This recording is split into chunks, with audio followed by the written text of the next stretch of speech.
Hey, how you guys doing? I'm Alex. Sorry about the background noise, but it is hot where I live.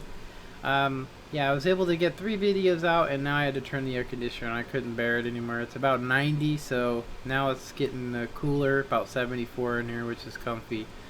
So, T10 full review. This should be my third review, but I might change the order up. So let's just say it's a review. Um, Now, I did one a long time ago, basically saying this. It's a heavy medium, and a lot of people laughed, and I got a lot of shit about it, but it really is. It's best played as a medium tank, where mediums go, you go, and that is probably your best defense against the fact that it just doesn't have good hull armor.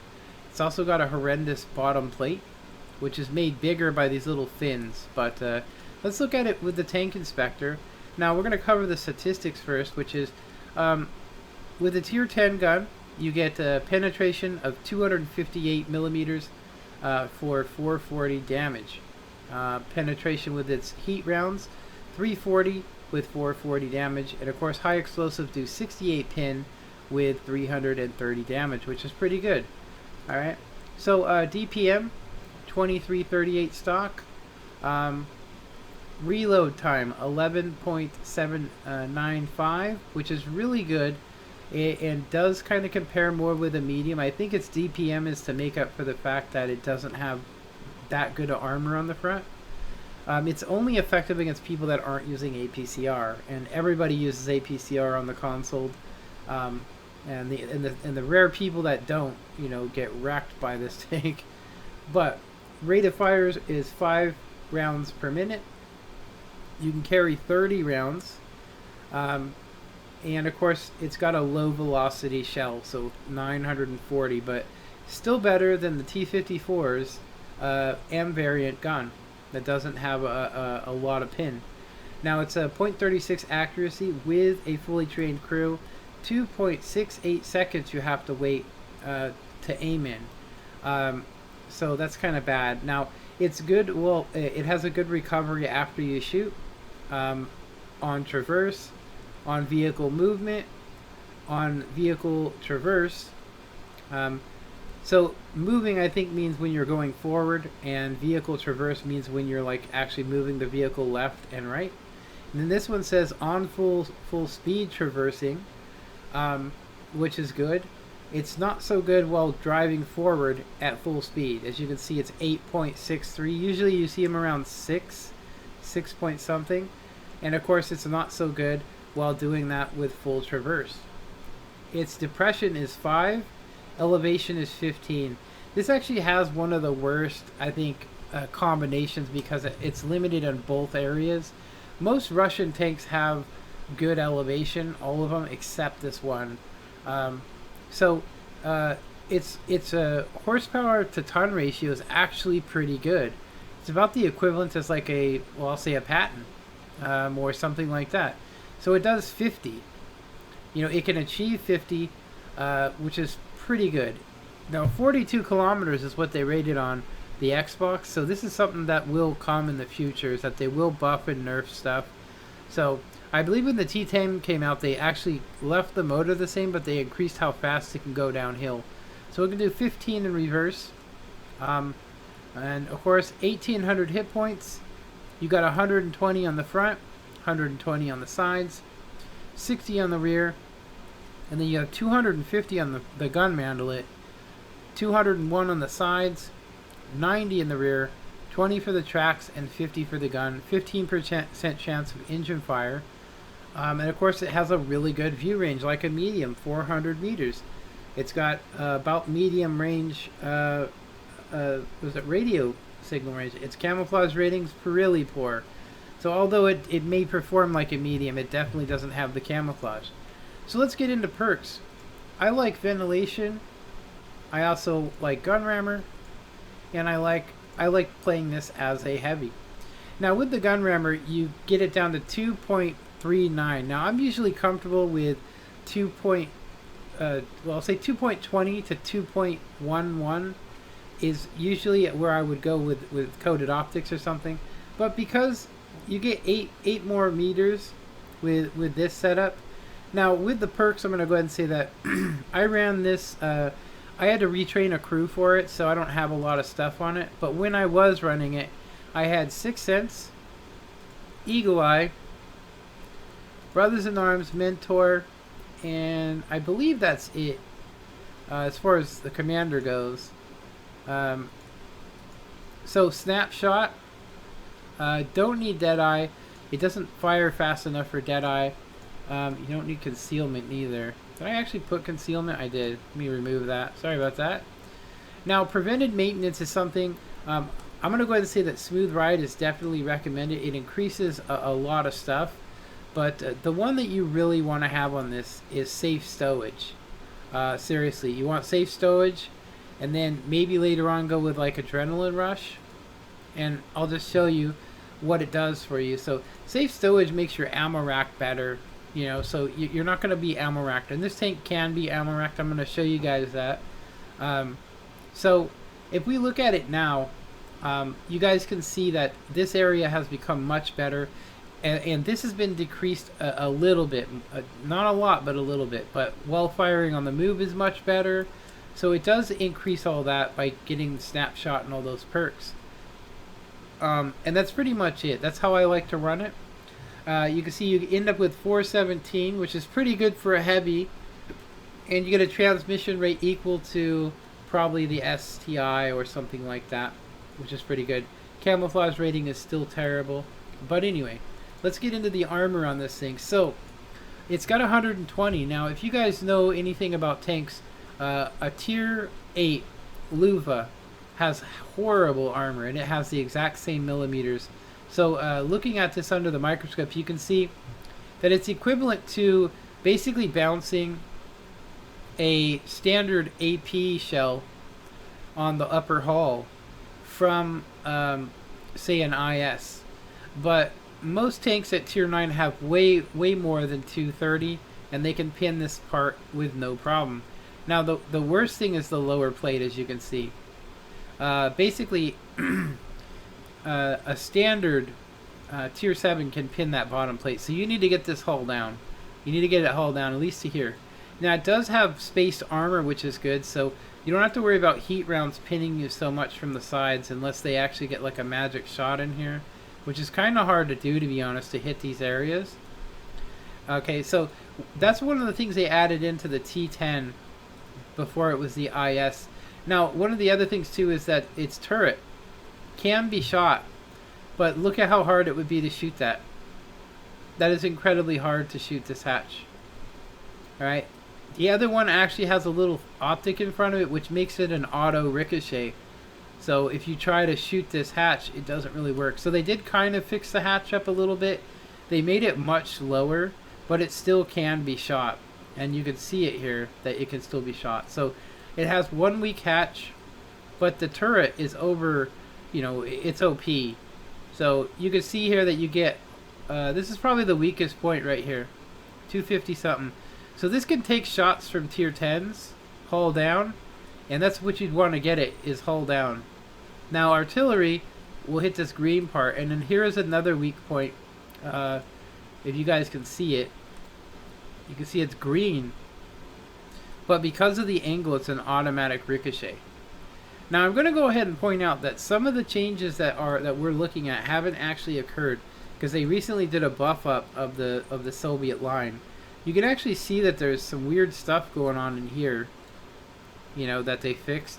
This used to be the place to shoot it. It's right here, and you would pin it. It's the weakest part of the turret, right there. And so I used to drive with my barrel down a little bit so people couldn't do it, but I'm going to go ahead and say that getting this hull down is your best defense. Hanging out with mediums and using your speed to your advantage is how you overcome it. So let's go ahead and go into a gameplay. Alright, so here we are in Miravenka. I think that's right. Moravenka? I don't know. I don't want to butcher it, but so I had to mute all the sound. Unfortunately, this was a video that I did with clanmates, but I didn't have my mic on, so it wasn't recording anybody's voice. Well, actually, no, it was recording their voices, but not mine.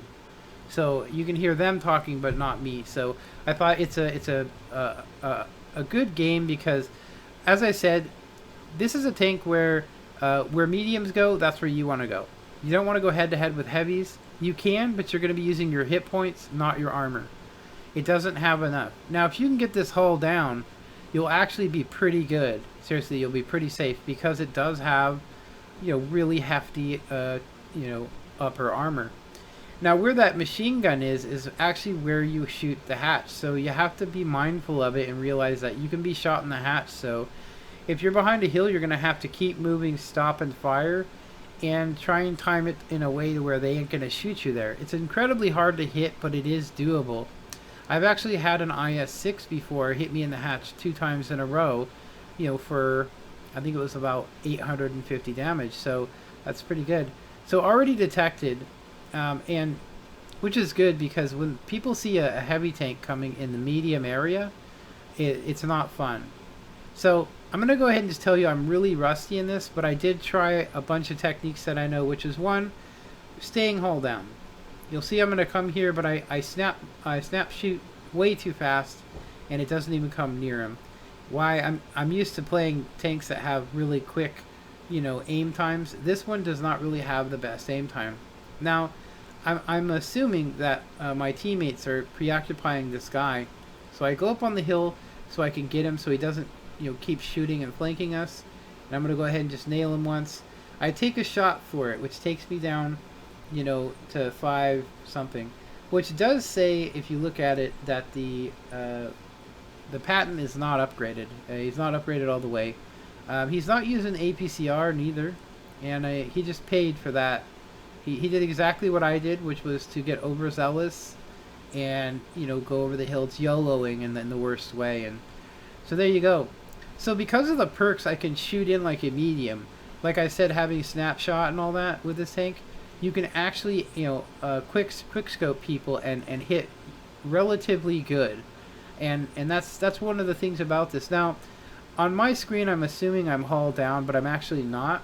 So in order to shoot his bottom plate, I need to actually back behind this hill. So he tracks me, and now I'm kind of done. And this is why you don't go head to head with heavies.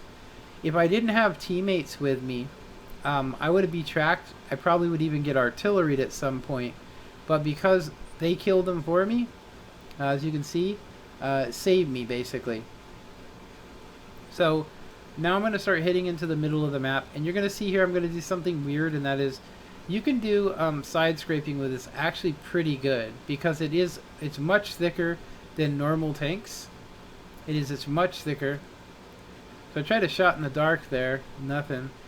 And so some of the tanks I'm seeing over there is like what is it?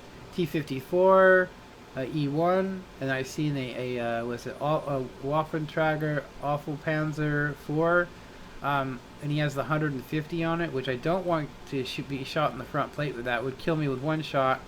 So there's my was it second kill with 6 pins, and I'm gonna go ahead and back off.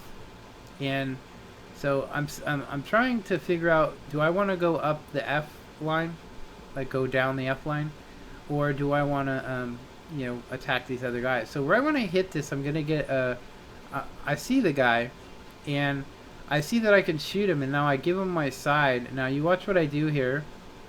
Now I don't want to stop because that other guy can hit me, but I'm gonna go ahead and pull off into this building right here. That way if he does shoot, he's gonna just bounce my side. Did you see that? So he just bounces my side. I don't take any damage from him. Kind of saved me, because if I do take another shot for 700, I'd be dead. So this is kind of shows you, like I said, it's more of a medium. It's kind of like the Motherland, to be honest. If you want to play it like the Motherland, get it hull down, you can't sit there and take shots on the hull. It's kind of like if everybody was using APCR. So the only tanks you really have to worry about are tanks that have tier 9 guns. Anything below that, they'd have to use APCR to pin you. So as a rule of thumb, your turret is your really only survival mechanism. But look at how fast we're going. We're doing 35, on rough terrain. And it can get up to that 50 kilometers, like I said. So the artillery disappeared right at the end. So I'm going to go ahead and pick on this tier 7. I'm going to go ahead and nail him. And I'm going to go ahead and ram. Now I need him so that I don't get hit by that guy right there. That's why I killed him in the way I did, is because if, as you can see, I gave him my track instead. He has the 150 millimeters, and he probably even has heat loaded, which means he's not going to be able to pin me on my side. So it's one of those things where it's like I said, using your side armor and side scraping a lot and playing it like a medium tank is your real. It's your only defense against other people. But I do love the tank, and it is quite challenging to play. A lot of people hate this tank, but I'll tell you, by the time you get into the IS-7, you'll love this tank. And I'm going to go ahead and say, when I sold it, I regretted selling it, because I'll just say I didn't like the KV-4, but I really liked, the STI.